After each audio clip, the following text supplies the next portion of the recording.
Renegade Immortal is a novel that I thought would be a lot better than what it was because something I really liked about this novel. It was the start, which really was different from any other wuxia novel out there.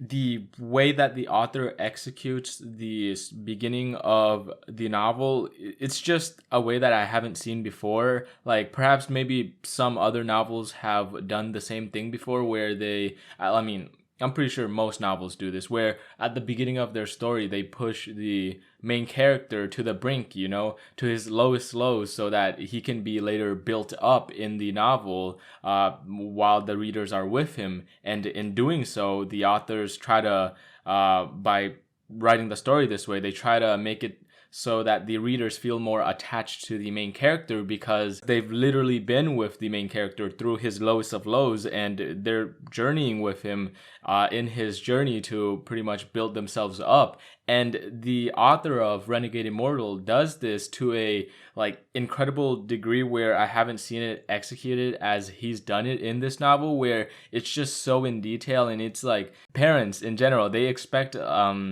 I guess a lot from their kids sometimes, and the author writing the beginning as he did, like the intro as he did, really just made me felt a little bit more understanding or pity or closeness or akinedness, if that makes sense, to the main character.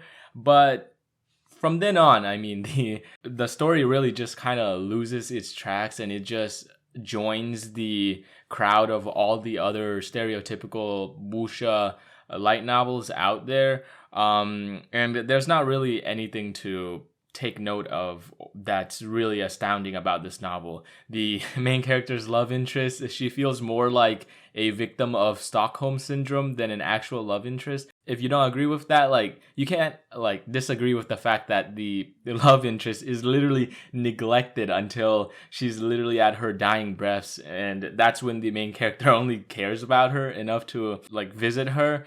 The villains or whatever in the story, they don't really feel that terrifying or scary. They just kind of feel they're 10 or whatever so and so ranks above the main character, so that's why you should be scared of them. It's more of you're scared of their power rather than the actual character and what they've done or what they're capable of. I'd say the main character is also kind of lacking because we never really get to see his point of view or his perspective or what he thinks as much as you'd want to from, I'd say, from a novel. Because in other novels like not Renegade Immortal, but Reverend Insanity, we get to see Fang Yuan's point of view, his thinking, his philosophy, everything. And we understand Fang Yuan's character, his thought process and everything. But in Renegade Immortal, it's kind of just we don't really ever that much get to see what Wang Lin is thinking about, more of what the narrator is saying or describing him to be thinking of. And aside from that, the power system, everything else, it's I've said it before, it's just all pretty plain. Would I recommend this novel to anyone? I'd say no, I would not recommend this novel to anyone. If you like this novel, I'm sorry.